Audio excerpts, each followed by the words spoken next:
your family.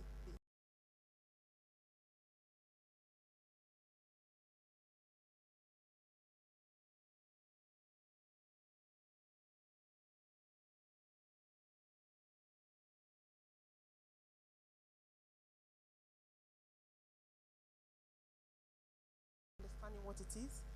And even if you don't understand the question, you are allowed to tell them to rephrase the question. But what I would say, don't do this for all the questions, because you end up looking like an imbecile that can't understand simple. So trust me, you can use it a few times. So if you don't understand the question, like, please, can you rephrase that question for me? So sometimes they'll rephrase that. What some good interviewers will do, they'll give you a scenario or an example, something like this. So I always say, always maintain eye contact with the entire panel. There's nothing as rude as somebody just staring at one person when there are three of us there. So even if it's one person that asks you the question, you can focus mainly on that, but make sure you scan your eyes around so it keeps them interested too in what it is that you're saying. Next slide, please. We're getting close to the end, don't worry. Next slide, please. So I always say keep hand gestures to a minimum, especially if you're somebody that uses hand gestures a lot like me. So usually when I'm on interviews, I put my hands on my laps because it can be very, very distracting. Don't forget to smile, but smile appropriately, not to the point where you're looking weird, like something is wrong. So smile appropriately, but not to the point where it becomes weird. So always always prepare intelligent questions to ask your interviewers. So a lot of people think when when they ask you, do you have any questions? Like, no, you look like somebody that is not a troublesome person. But what it does is that it shows that you've not really given much thought to it. So think about intelligent questions. The questions need to be original and authentic. So it's not, usually I don't try to go for the usual suspects when I ask you questions. I always try and ask things about the team, what's the team set up like, in terms of what's the culture like. So things that are quite different, not just can you tell me a little bit more about the organization? So try and do something that is original and authentic. I say usually don't bring up pay at your first interview. So your first question should be, how much are you paying me? You shouldn't do that. You shouldn't ask about pay. But sometimes they want to gauge what as in where you stand. But I always say research about what they're offering, research about what the industry standard is, because you don't want a situation where they are pitching at maybe, let's say, 40K, and you're like, oh, I can take 25. They would offer you 25, even if they have the budget. Yeah, even if they have the budget for 45. That's why sometimes you can get 4 people doing the same role and they're on completely different salaries. So always do your research, because that question might come up, but don't bring the question up, but you, as in, you know how to answer when the questions comes. So always be honest when you're answering questions and avoid making things up, because sometimes there's always a follow-on question. So you might have talked about something and you're like, oh yeah, go away with that. And you're like, oh, you mentioned this earlier. When did this happen? And you can't even remember what you said. So try to avoid making things up. Next slide, please. So just some quick do's and don'ts. So always listen to the question and ensure that you understand it before you respond. Talk clearly and articulately, and project a positive image, be upbeat. So even if normally if you know me, I'm quite mellow. When I'm in an interview, you'll be like, oh my gosh, she's the life of the room.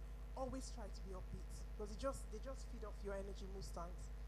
So be prepared to answer questions about your career aspirations. So know where you want to be in 5 to 10 years' time. Be confident about your abilities and skills. Don't dress casually for an interview.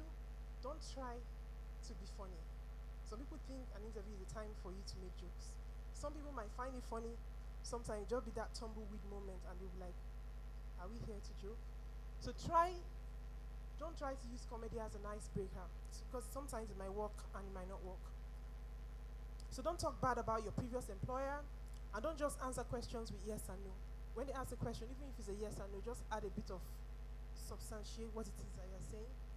And don't worry if you answer one question badly. I've been to interviews where I thought it didn't start well, but because I didn't let the beginning affect me, I was able to pick up momentum later on. So treat each question separately. If you don't answer the first question properly, who knows, the next few questions you might get them right. Next slide, please. Almost done, sorry. So I'm going to touch a little bit about telephone interviews, because they've become quite common recently. Next slide, please.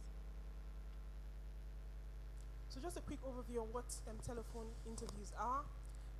Usually usually they use that as to see if you are a strong enough candidate to be progressed to a face-to-face one, because they don't usually, recruiters don't like wasting their time anymore. So it tends to be a little bit more difficult to gauge because you can't see the person. So when you're on a telephone interview, usually you're walking blind. You're saying things and you don't know how they are responding to it. So it's a little bit more difficult for me than a face-to-face interview. Next slide, please.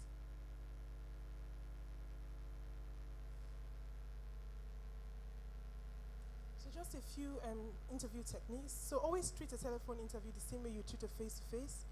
Ensure you take the telephone call in a quiet room that is free from distraction. I'll tell you a personal story about the telephone interview I had.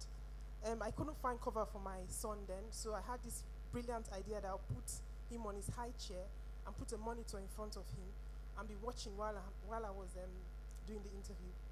Halfway through my interview, he was having a snack and he started choking on his snack. And this is me being very, very distracted.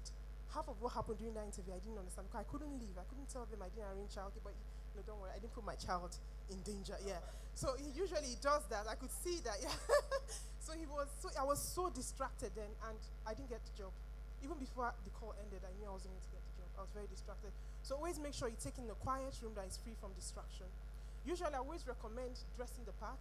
Don't dress in your night dress if you're having a telephone interview because you'll be all casual. So usually, I would dress like I'm going for an interview and sit on the table and pretend like the person is right in front of me. So my preference, like I said, is to sit down and imagine that the person is sat right in front of me when I'm answering the question. And try not to pace. A lot of people, they get a lot of oomph when they pace, but the thing is that when you're pacing, you become breathless. So you're on the phone sounding, and you'll be wondering that, what's wrong? What's wrong with this person? Does he have a health condition or something? So you could pace, but try to keep it to the minimal. Next slide, please.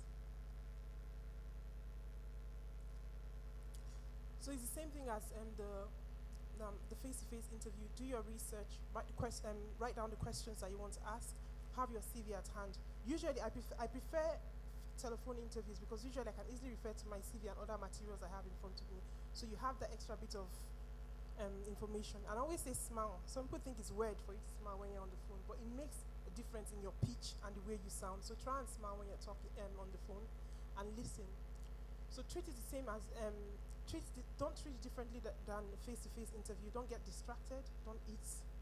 Do not eat, please. And be churning in the interviewer's ear. And don't interrupt. But sometimes it's difficult to know when you interrupt somebody because somebody might be talking and you don't know that the person was talking. So just immediately apologize. Oh, I'm really sorry. I didn't know that you were about to say something. And don't sound bored like, yeah. Next slide, please. Okay, and I saved the best for last. The thing is that as Christians, I feel that we have an edge. So there's always the God factor in everything that we do. The Bible says that the race is not to the swift. Usually, I don't think everything I had is not because of my intelligence or anything. I think that the favor of God has always been there. So God's favor is real, and it can be that distinguishing factor between you and somebody else. So usually, I always pray about all my applications, all my interviews, beforehand, afterhand, telling God to arrest their hearts, Lord. So it does work. So, but remember that God blesses the works of your hand. You need to work. And that was the reason I put this for last. A lot of people, they don't do any work. Then they go and do things and they say, God hates me. God doesn't work. But if you have that in your hand, it's very easy for God to bless you. So faith without works is dead. So you need to really do your own bit and then let God do his bit. Thank you. Thank you very much, Mrs. Yetunde. Thank you. That was very, very, very insightful. We really enjoyed that. Our time is fast spent, but I have one question to ask you, actually.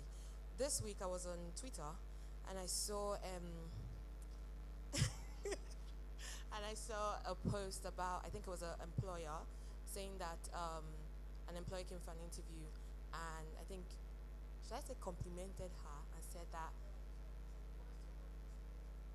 oh, it's not on there anymore. Oh, it's there. Oh, okay, sorry, yeah, it's also a question as well. And he said that you smell nice.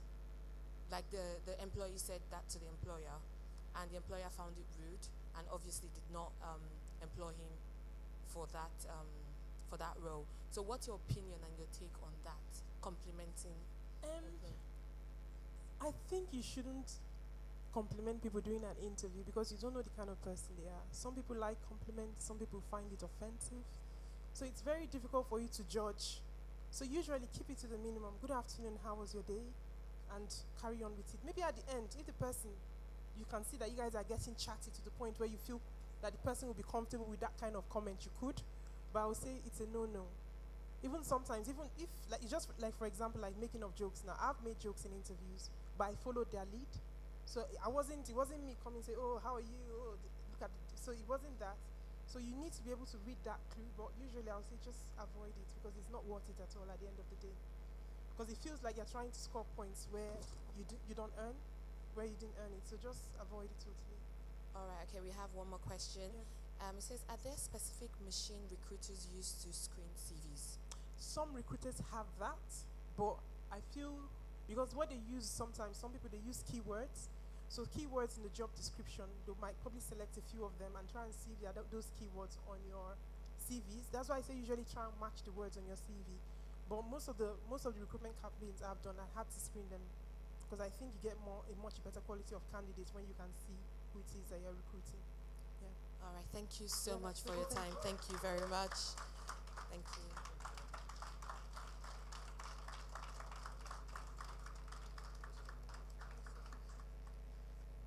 Thank you very much to all the speakers we've had. We've got another speaker again, and after the speaker, we'll have some light refreshments at the back. But just before we go on, regarding that compliment, someone said to me, probably the reason why the lady felt offended was because it was coming from someone of the opposite sex. So what if it was a lady complimenting another lady?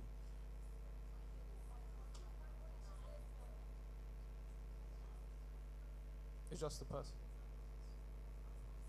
Okay. I'm currently new in my role. I started in October, and we're having a Christmas do. And I complimented a lady, one of my work colleagues, and I saw her facial expression that she didn't actually appreciate my compliment. So even that was a lady to a lady. So I don't know what was going through her mind. She was probably thinking, who are you to compliment me? And because I didn't have a proper relationship with her, it was just work relation. So she must have felt that's a personal thing. So some people don't like whether it's same gender. Note to self, don't compliment at interviews. If I ever become a HR recruiter and you see me, compliment me, please. Thank you very much, Minister Funke. All right, so we are almost done, thank goodness. So we've got our last speaker who's just going to round up on career and it's our lovely, and career and purpose, thank you. And it's our lovely Minister Seyi Agbola. Minister Seyi. I also add, I always beat him at the game of table tennis. May I add that? Minister Seyi is a seasoned financial industry lead business analyst who has consulted for some of the world's biggest bank, delivering key transformation projects for the likes of HSBC, Barclays, Royal Bank of Scotland, and Al Ryan Bank.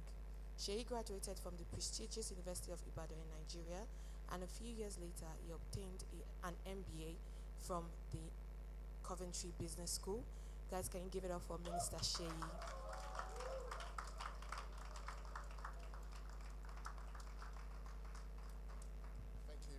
Thank you very much. I know that we've had a long day, so I'm just going to make this quick and straight to the point. And I know that I want to charge the atmosphere here. So I want you to say there's a king in me. There's a king in me. And I say, I command the king to come out of me. Thank you very much. I'd like to commend every speaker. I have gained immensely. So it's not that I'm just coming to talk to you. I that sat down here, I've gained immensely. You guys did a fantastic job. You were talking just like a king. I mean, it's as if the whole team of the program was suited for you, because the confidence in which we're speaking about climbing the property ladder was really inspiring, and your lovely wife. So can you celebrate this people and every other speaker that has spoken?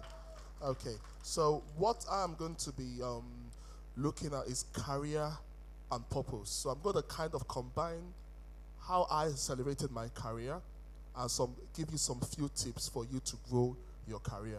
So when I'm talking about acceleration, I'm not talking about a shortcut. to success. Because a lot of people have been talking about procedures and processes. I'm talking about covering the ground that you should have covered within a shorter period of time. And that's what I had to do. I had to move from flipping burgers at McDonald's to get to a lead business analyst in the financial industry. So if you were buying burgers around Binley in about 2009 and some of them you tasted were burnt, probably it could have been me. You understand? Because I wasn't good at.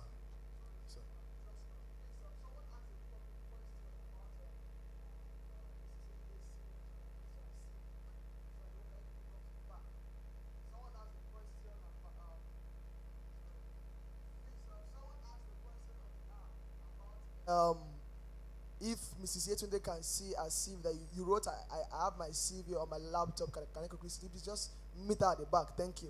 Okay. It's just one person that wrote it, and I've seen the person. Thank you. Okay, so yeah, no worry. So going back to my jump from a McDonald's crew member to a lead business analyst, it was not a shortcut. But as I said, it was acceleration. I had to cover a lot of ground within a short period of time. Now, we see this. I'm going to give you two case studies quickly. One of the things we see about speed, about acceleration, we have the case of Philip in the New Testament, who had to run to a chariot. He had to meet the Ethiopian Enoch. We also saw the same thing in the Old Testament where Elijah had to outrun a chariot. Now, we are not expected as Christians to outrun chariots. You understand? But the chariots of the modern day are the systems created by human intervention. Those are the systems we as Christians are meant to outrun. So when I got my job at McDonald's, I had to find a way to get where I wanted to go because I had a vision when I came to United Kingdom. I wanted to be one of the top consultants in the financial industry. But the first thing I had to do, I had to get a job. And this is what I tell everybody. The Bible says, whatever you find your hands to do, do what? Do it well. So the first thing I did was I had to get a job. I didn't want to be dependent on my parents. I wanted to be financially independent. So while I was working at McDonald's, at that same point in time, I was making applications in order for me to get into the financial industry. So now the only one that was, this is what I'm talking about at pacing systems. I had an MBA from Coventry University, but because their system is structured in such a way that I don't have UK experience, I could only start from a personal banking trainee at Barclays Bank. But I had to get in and figure a way to outrun a system that has been created by human intervention. So the first thing I did when I got in, I was meant to sell different products, current accounts, loans, and all that. So the first step is I have to prove my worth. I have to prove my value. It's one thing for them to say, I've got an MBA. It's not Nigeria. You have to show the value of the MBA in you. You get my point? You can't just say, I've got a certificate. People need to see it in you. So the first thing I did was, they were giving us targets. I had to get £100,000 in deposit into an account a month. I had to sell certain number of current accounts. So the first thing I did, because I was determined to stand out among the crowd, I sat down with the top sellers. What do you do to outsell everyone? I was spending extra time. It was a secret. So it got to a point, people could not understand how would a Nigerian guy with a Nigerian accent, it was a mystery, outsell British people with a British accent. It was the talk of the town. But they didn't understand that I was focusing on the quality of conversation. The British people can say 1 million words a minute, but there was no substance, no quality in what they were saying. So there was even a particular woman I remembered. I spoke to the woman. People may call it anointing. Some people may say he's a minister, there's anointing. But what happened was, based on the training, the woman put 450,000 pounds into a current account. This was a target of people for a month. In one day, I had got that target. So what happened? I had proven my worth.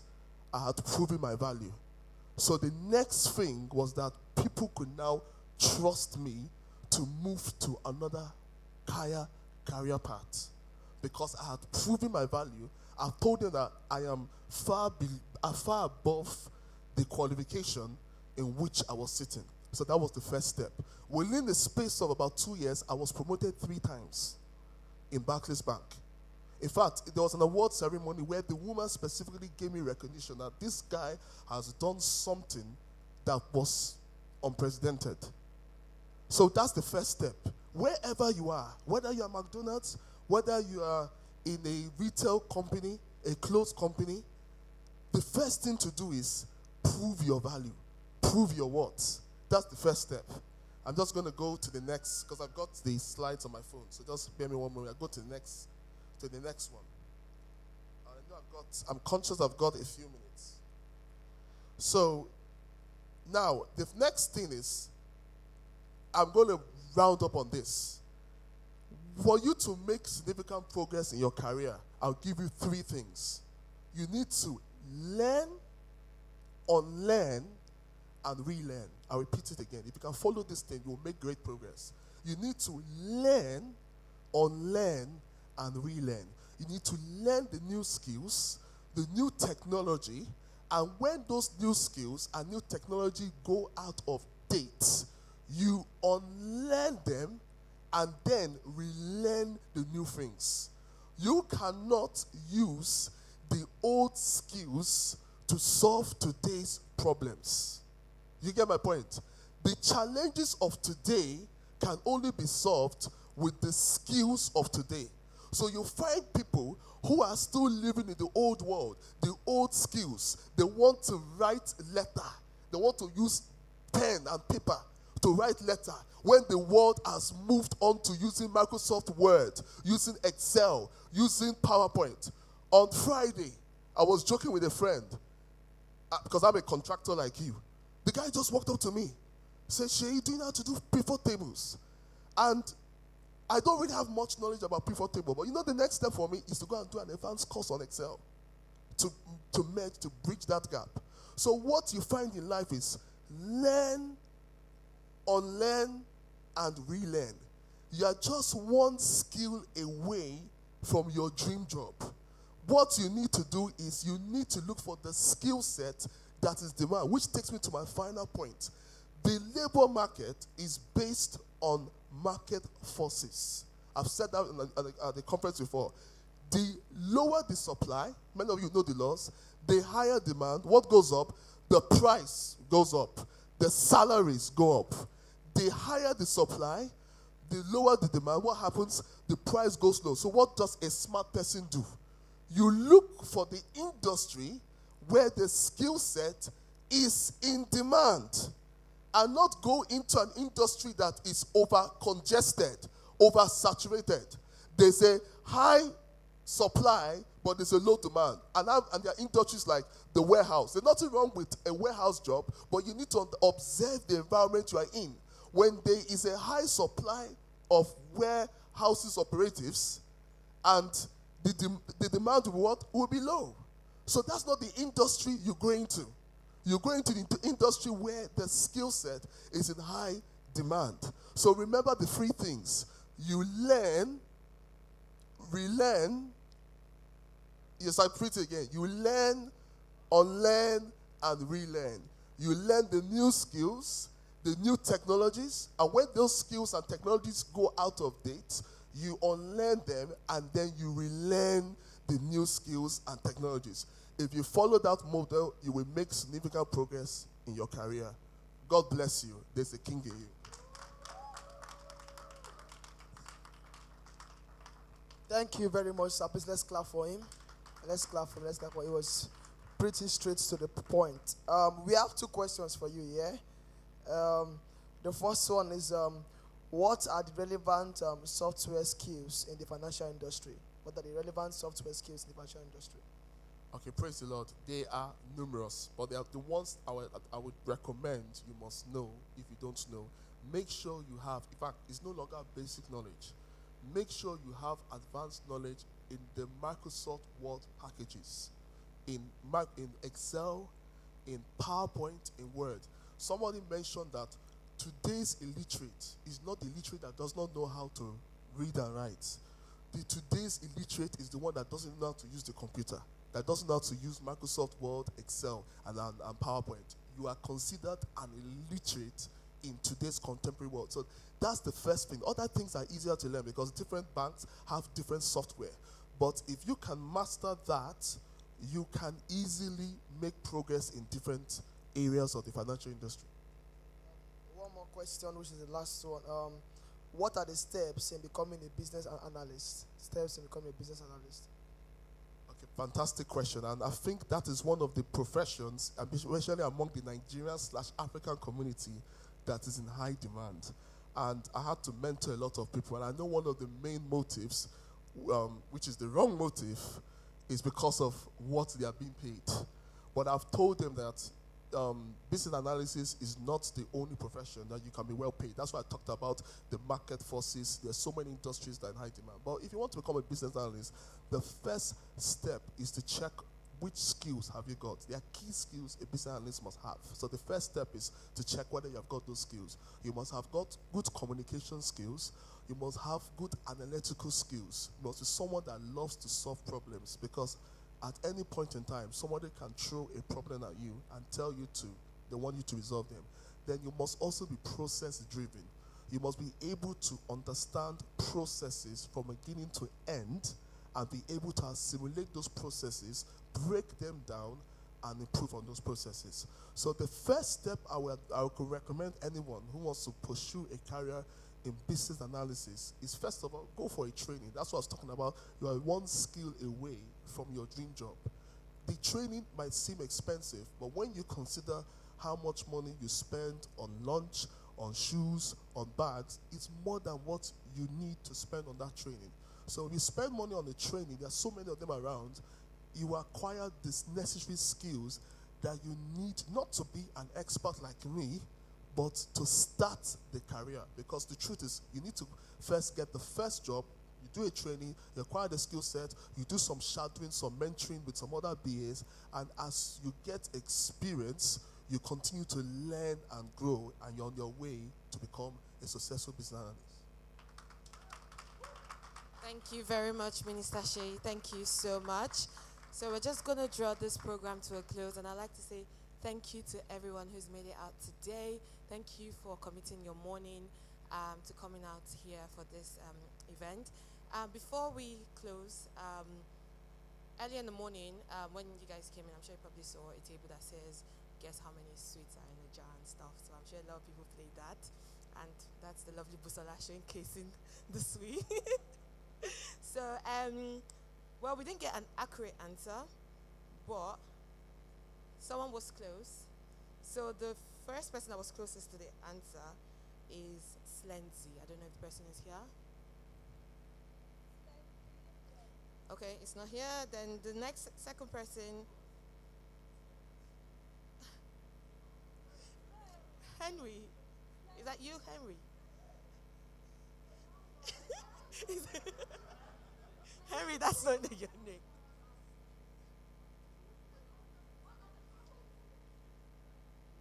What number did you put? Okay, yeah, that's you. 126. But the correct amount of sweet in there was 127. It was very close.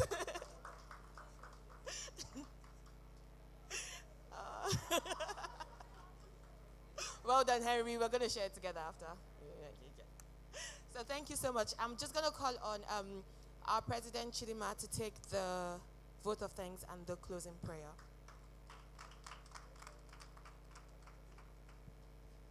Hello, everybody. One house, please. Thank you so very much, everyone. I cannot thank you all enough.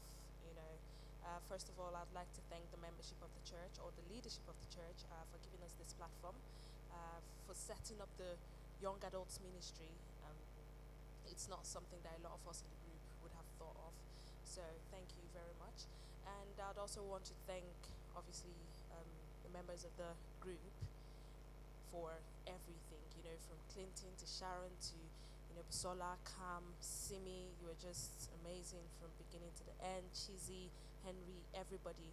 And I also want to thank the youth, considering that you guys were here till like 1 a.m., 12, past 12, and you're still here again. Thank you very much. But most especially, apart from God, obviously, all thanks and adoration goes to God, because without Him, we would not be here. So I would like to thank our guests. Most of them have gone. I'd like to thank, Beatrice and Ayomide for staying till the very end, considering that you've got to drive back. Thank you so very much. And don't worry, you guys are giving us couple goals. Don't worry. So I'm sure a lot of people have looked and they're already saying, the Wilsons are already done.